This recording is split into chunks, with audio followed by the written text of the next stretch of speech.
For decades, TNG inspired hope and unity. But for the actors who brought it to life, reality was often filled with loss, loneliness, and pain. They gave everything to their roles, only to face struggles the audience never saw. What really happened when the cameras stopped rolling? Let's find out. Majel Barrett as Lwaxana Troi. When Star Trek The Next Generation premiered in 1987, fans met a flamboyant, unforgettable character, Lwaxana Troi. Majel Barrett stepped into the role at 55 years old, but she was already known as the First Lady of Star Trek. For her, this wasn't just another job. It was family, loyalty, and destiny. Born on February 23, 1932, Barrett's life became inseparable from the franchise when she married its creator, Gene Roddenberry. But their marriage was no fairy tale. Gene's infidelities left her in constant pain, caught between love and betrayal. Still, she stood by him until his death in 1991, carrying the burden of loss and loneliness that followed.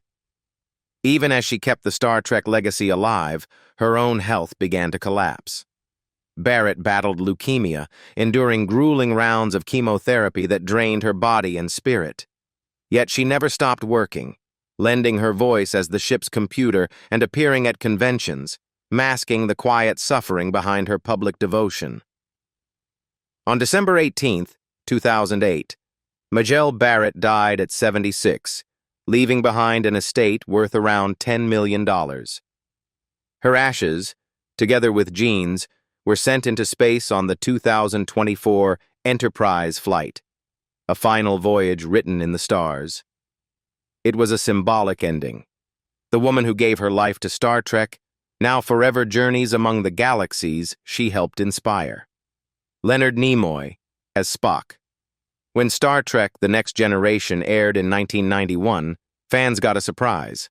Spock was back. Leonard Nimoy, already a legend, stepped in at 60 years old to play the role that had defined his life. It wasn't just another guest spot, it felt like history walking onto the set. But behind that calm Vulcan mask, Nimoy's real life was far more complicated. He was born on March 26, 1931, in Boston, the son of immigrant parents who struggled to make ends meet. Acting was his escape, but the battles didn't stop when fame arrived. After 33 years of marriage, Nimoy's drinking and long hours tore his first marriage to Sandra Zober apart. The divorce left deep cracks in his family, and his relationship with his son Adam grew so tense that Adam later wrote a book about their painful bond. A wound Nimoy admitted felt like betrayal. Even when he found love again with actress Susan Bay, peace never came easily. Nimoy was haunted by Spock, a role that blurred into his own personality until he sometimes couldn't tell where the character ended and the man began. And then came the cigarettes. Decades of heavy smoking that led to chronic obstructive pulmonary disease. Toward the end, the strong, commanding figure fans adored was tethered to oxygen tanks, fighting just to breathe. On February 27, 2015, Leonard Nimoy passed away at 83. His net worth, about $45 million, included homes, art, and photography. But those things weren't his true legacy. Just days before he died, he left one last message for the world on Twitter. A life is like a garden. Perfect moments can be had, but not preserved, except in memory. LLAP. It was a farewell both poetic and personal, the final salute of a man who taught generations to live long and prosper. Andreas Katsoulas as Commander Tomalak. Do you remember the sly Romulan Commander Tomalak? He first appeared in The Next Generation in 1989, brought to life by Andreas Katsoulas. He was 43 years old then, and with just a few scenes, he made himself unforgettable. But while fans saw a powerful villain, Andreas's own story was filled with struggle and heartbreak. He was born on May 18, 1946, in St. Louis, Missouri, to a Greek-American family. From childhood, the stage was his escape, and it became his life's calling. He toured the world with theater companies, pouring everything into his craft. Yet in Hollywood, his voice and presence meant one thing: villain roles. It was steady work, but it trapped him in a box he never fully escaped. Offstage, Andreas built a family and carried a lifetime of memories in his Los Angeles home. But behind that life was a dangerous habit: heavy smoking. In 2005, the diagnosis came: terminal lung cancer. Even then, he refused to give in, still working, still pushing, until his body gave out. On February 13, 2006, Andreas Katsoulas passed away at only 59. His estate, around $1 million, included that Los Angeles home and stage memorabilia he cherished. To fans, though, he'll always be the Romulan who went toe-to-toe with Captain Picard, an actor who never stopped giving, even as time ran out. Patty Yasutake as Nurse Alyssa Ogawa. In 1990, the Next Generation introduced a gentle, steady presence in sickbay: Nurse Alyssa Ogawa. Patty Yasutake was 37 years old when she joined the series, and though her role was supporting, fans quickly noticed her warmth. She became one of the most recognizable recurring faces in the medical bay of the Enterprise. Born on September 6, 1953, in Gardena, California, Patty carved out her path in Hollywood quietly. Unlike many of her peers, she never married and had no children, devoting herself instead to her craft and to advocating for Asian American representation. But her private choice also left her with long stretches of solitude, a loneliness she rarely spoke about in public. That solitude deepened in her final years. Yasutake was diagnosed with a rare T-cell lymphoma, forcing her into painful rounds of chemotherapy and immune treatments. Once vibrant, she grew fragile, battling not only the disease, but the isolation it imposed. Through it all, she carried herself with dignity, keeping her suffering away from the spotlight. On August 5, 2024, Patty Yasutake passed away in Santa Monica at the age of 70. Her estate, valued at about $2 million, included a modest Los Angeles home and gifts left to family and charitable causes. For fans, though, her true legacy lives in every tender moment she gave as Nurse Ogawa, a reminder that even quiet roles can leave a lasting mark. Mark Lenard as Sarek. When The Next Generation aired the episode Sarek in 1990, fans instantly knew they were witnessing something special. At 66 years old, Mark Lenard returned as Spock's father, carrying the same dignity and gravity he had brought to the role for decades. To viewers, Sarek was wisdom and strength. But Lenard's real life was far more fragile. Born October 15, 1924, in Chicago, Mark, originally Leonard Rosenson, grew up in a working-class family before serving in the U.S. Army during World War II. Acting was his escape after the war, and it became his lifelong pursuit. Success brought recognition, but not financial stability. At home, his marriage of many years slowly shifted into little more than friendship, leaving him with quiet regrets about the time he missed with his 2 children. Those regrets deepened as illness crept in. By the mid-1990s, Lenard was fighting multiple myeloma, a cancer that drained both his body and his finances. The actor who had once stood tall as Vulcan royalty now faced the painful reality of chemotherapy, mounting bills, and the fear of leaving his family with little security. On November 22, 1996, Mark Lenard died at 72. His net worth was estimated at around $1 million, including his home and treasured memorabilia. For fans, though, his legacy wasn't measured in numbers. It lived in the image of Sarek, stoic, wise, yet deeply human, a role that defined not only Star Trek, but Lenard himself. Tony Todd as Kern. When Worf's brother Kern appeared on The Next Generation in 1990, fans couldn't miss him. Tony Todd was 36 years old, towering at 6 feet 5 inches, with a voice that shook the room. He was unforgettable as a Klingon warrior, but his life off-screen had challenges just as fierce. Tony was born on December 4th, 1954, in Washington, D.C. Scholarships carried him into theater, where he sharpened his talent and learned the craft he loved. Hollywood gave him iconic roles: Platoon, The Crow, and of course, Candyman. But that fame came with a price: typecasting. His deep voice and intimidating frame locked him into villain roles, making his career a roller coaster of highs and financial struggles. Behind the scenes, Tony lived quietly with his family, raising children away from the spotlight. But years of heart problems took their toll. By his late 60s, progressive heart failure weakened him, even as he continued showing up at conventions and talking with fans who adored him. On November 6th, 2024, Tony Todd passed away at 69 in Marina del Rey. His net worth, about $4 million, was left to his loved ones, along with personal memorabilia. Yet his true legacy isn't measured in money. It's in that unmistakable voice, the presence that filled every room, and the characters that will echo long after he's gone. Ray Walston as Boothby. Remember Boothby, the wise old gardener at Starfleet Academy?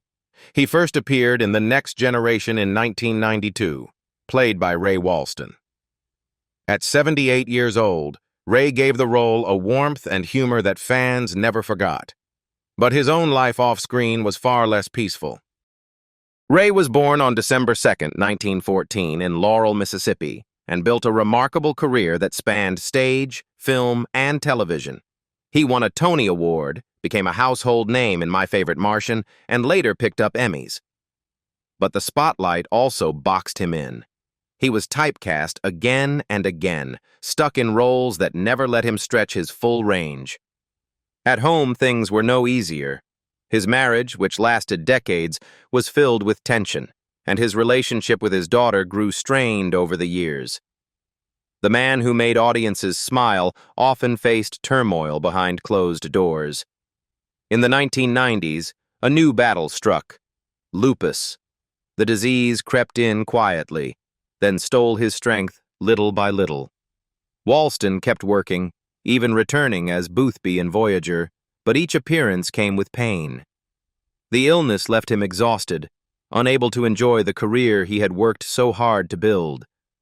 What the world saw was a veteran actor delivering wisdom. What he felt was his body slipping away. On New Year's Day, January 1st, 2001, Ray Walston died in Beverly Hills at the age of 86. His estate, valued at about $2 million, was left to his family. Yet his true legacy wasn't in money or fame. It was in the quiet dignity of Boothby, a character who reminded us that wisdom sometimes comes from the most unassuming places, even a gardener in a quiet corner of Starfleet. David Warner as Gul Madred. In 1992, The Next Generation gave us one of its most chilling villains, Gul Madred, the Cardassian interrogator who broke Captain Picard with the words, "There are 4 lights." David Warner was 51 when he played the role, and he left an impression that fans have never forgotten. Yet away from the screen, Warner's life carried its own heartbreaks. Born July 29, 1941, in Manchester, England, David rose quickly as a Shakespearean actor before branching into film and television. His career was rich and varied, ranging from Tron to Titanic, but his personal life was stormy. 2 marriages ended in divorce, leaving him isolated, and his devotion to acting often created distance from his children. Loneliness followed him, even at the height of his fame. In later years, Warner faced a cruel enemy: cancer. The treatments were long and exhausting, leaving him questioning himself and retreating further into private life. Though his partner Lisa Bowerman remained by his side, the illness cast a long shadow, forcing Warner to confront both mortality and the legacy he would leave behind. On July 24, 2022, David Warner died just 5 days before his 81st birthday. His estate, valued around $5 million, included property and memorabilia left to his family. But his true inheritance was the characters he gave us: complex, magnetic, and unforgettable. For many fans, he will always be Gul Madred, the man who looked into Picard's eyes and demanded obedience, while reminding us how thin the line between strength and vulnerability can be. Stephen Hawking as himself. Think back to 1993, Star Trek: The Next Generation gave fans a surprise no one saw coming. Stephen Hawking, the most famous physicist of our time, rolled into the scene and played himself at a poker table with Einstein and Newton. He was 51 then, sharp-witted and smiling. To millions it looked like triumph. But behind that moment of joy was a man who had been battling tragedy since his youth. Hawking was born on January 8, 1942, in Oxford. At just 21, he was diagnosed with ALS, a cruel disease that slowly paralyzed him. Doctors told him he had 2 years left. He ended up living for decades, but at a terrible cost. His first marriage to Jane Wilde, though built on love and hope, cracked under the pressure of constant caregiving and the suffocating shadow of illness. She carried the weight of family and children while he drifted further into fame and science, leaving deep wounds between them. His second marriage to Elaine Mason brought even darker whispers, allegations of abuse, fear, and isolation that pushed his family away and left Hawking more alone than ever. By the 1980s, his voice was gone, and a machine became the only way he could speak. Every word was slow, every movement gone. Yet he kept working, writing, and lecturing, determined to be seen as a scientist first, not a patient. The world admired his courage, but in private, he was trapped inside a body that betrayed him, chained to machines, fighting exhaustion and despair every single day. On March 14, 2018, Stephen Hawking died peacefully in Cambridge at the age of 76. His estate, worth around $20 million, was left to his family and charitable causes. His ashes were placed in Westminster Abbey, resting beside Isaac Newton and Charles Darwin. For a man once told he had 2 years to live, it was the ultimate victory. But the real story is not just about genius. It's about pain, love lost, and the quiet, relentless fight to stay alive. Barbara March as Lursa. If you loved the ferocious Klingon sisters, you'll never forget Lursa. Barbara March first stepped into the role in 1991, when she was just 38 years old. She brought danger, fire, and charisma to every scene, quickly becoming a fan favorite. But away from the Klingon battles, Barbara's real life was defined by personal struggle, financial stress, and a final fight against illness that left her spirit tested to the end. Born on October 9, 1953, in Toronto, Barbara devoted herself to acting. She built her career mostly in theater, where the applause was real but the pay was small. She married fellow actor Alan Scarfe, and together they raised their son, Jonathan. But even as they built a family, money was always a problem. Bills piled up, opportunities were limited, and Barbara often gave every ounce of energy to the stage, only to come home drained and weary. Behind the curtain, life felt like an endless struggle to keep moving forward. Then came the cruelest twist. Barbara was diagnosed with cancer. She fought bravely, undergoing treatment after treatment, but the disease weakened her body and stole her strength. Friends remembered her as courageous, but those closest to her saw the toll, the fatigue, the frustration, the weight of knowing her career had never reached the heights she had dreamed of. Still, she carried herself with dignity, refusing to let the illness take away her will. On August 11, 2019, Barbara March passed away at just 65 years old in British Columbia. Her estate, about $500,000, was left to her family. But for fans, her legacy was something far greater. She will always be remembered as Lursa, the warrior who never backed down on screen, and the actress who faced life's hardest battles with the same unshakable spirit. Malachi Throne as Senator Pardek. In 1991, fans met Senator Pardek, a Romulan who held his own against Spock in The Next Generation. The man behind that cold, calculating stare was Malachi Throne, 63 years old at the time. To the audience, he was confident, commanding, unforgettable. But when the cameras stopped rolling, life told a very different story.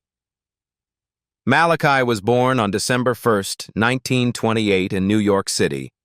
His career stretched across decades: Batman, Mission Impossible, countless guest spots. He was the kind of actor who worked constantly, but never truly escaped financial strain. Long shoots and endless travel kept him away from home. 2 marriages eventually cracked under the weight of that distance, leaving scars in his family life that never fully healed.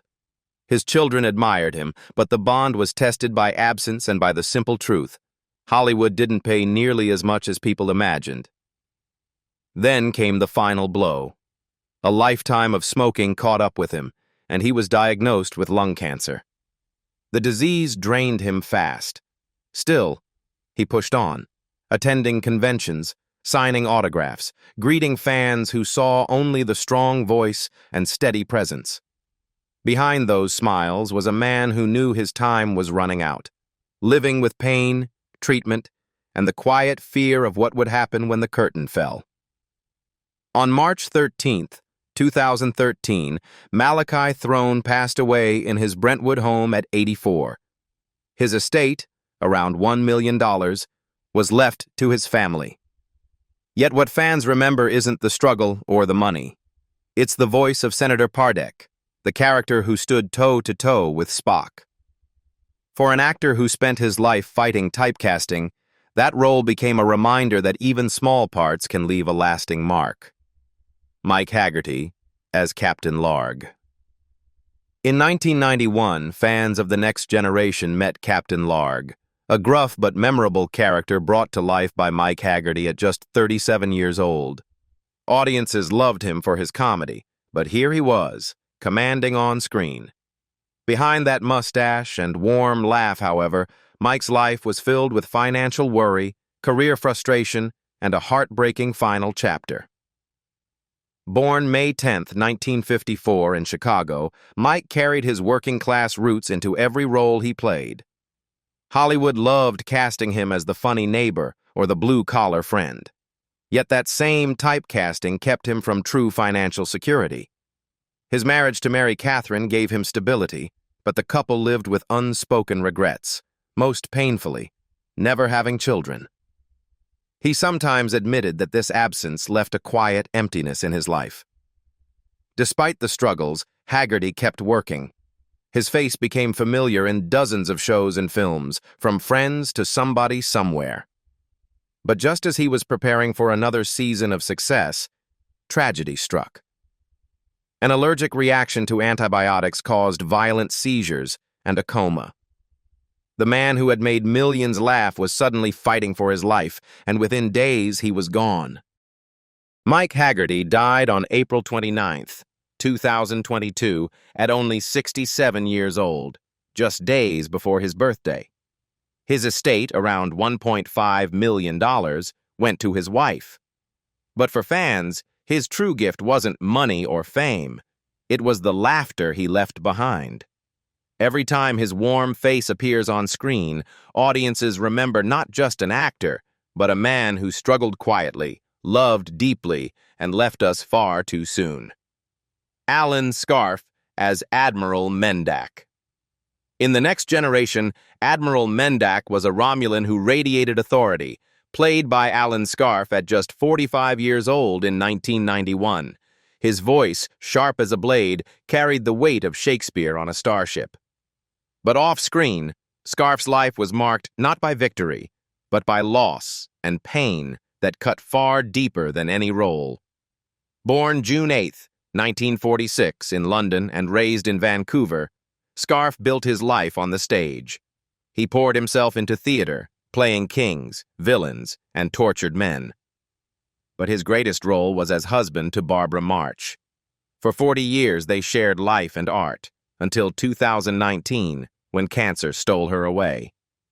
That grief hollowed him out.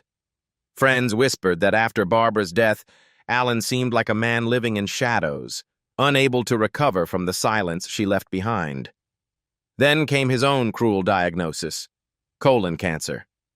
For years, Scarf endured the slow agony of treatment, the exhaustion, and the loneliness of fading health. Scripts and books piled up around him, but the performances were over. The man who once roared across stages now fought to breathe in the quiet of his Quebec home. On April 28, 2024, Alan Scarf passed at 77. His estate, about $1 million, went to his daughter.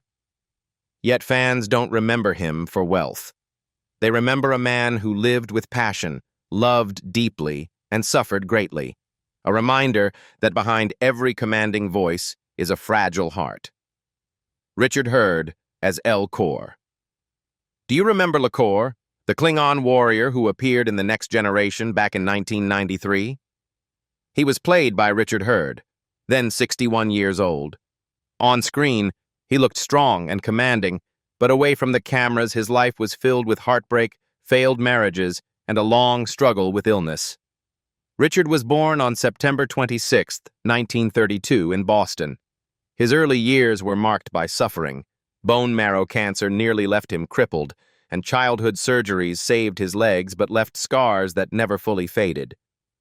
Perhaps that's why he threw himself into acting. It was an escape, a chance to be someone else, even when his own life felt weighed down. His first marriage ended in bitter divorce, leaving him full of regrets, and though he remarried, the loneliness of his career followed him home. By the 1980s and 90s, Hurd had carved out a steady career with roles in Seinfeld, Sequest, DSV, and Star Trek Voyager. But his personal life told another story. He admitted to feeling overshadowed, always working, but never landing the role that would make him a household name. He filled the silence of his home with paintings and unfinished scripts, while illness crept in.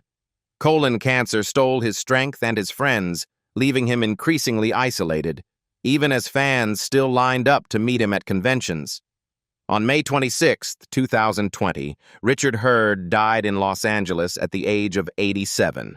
His estate, worth about $2 million, was left to his family.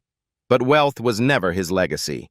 What fans remember most is a man who endured suffering, poured it into his work, and turned even the smallest role into something unforgettable. Patrick Stewart as Captain Jean-Luc Picard.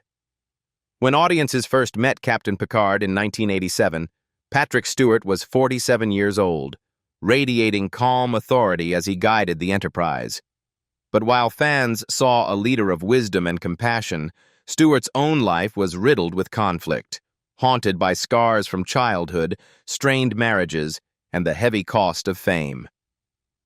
Born July 13, 1940, in Yorkshire, he grew up in poverty under the shadow of his father's violent temper. The trauma never left him. Acting became both an escape and a shield, a way to channel pain into art. But that devotion to his craft came with its own cost. His first marriage to Sheila Falconer lasted decades, but crumbled under the weight of absence. His second, to Star Trek producer Wendy Noose, collapsed after just 3 years, another casualty of his demanding career. For Stewart, family life was often sacrificed to stages and sets. He spoke later of guilt, missing time with his children, Daniel and Sophie, because work always came first. The irony was cruel. While playing Picard, the embodiment of loyalty and wisdom, he often felt like he was failing in his most personal roles as husband and father. Yet somehow, love returned. In 2013, he married Sunny Ozell, with Ian McKellen officiating. Now, at 85, Stewart lives between England and the U.S., still acting, still giving. His fortune of $70 million reflects success, but it is his resilience, surviving trauma, heartbreak, and regret that defines him. For fans, he remains Jean-Luc Picard, proof that even through pain and failure, a man can still inspire millions. Behind every role was a life filled with joy, struggle, and tragedy. Which actor's story surprised you the most? Let us know in the comments, and make sure to subscribe so you never miss the next journey.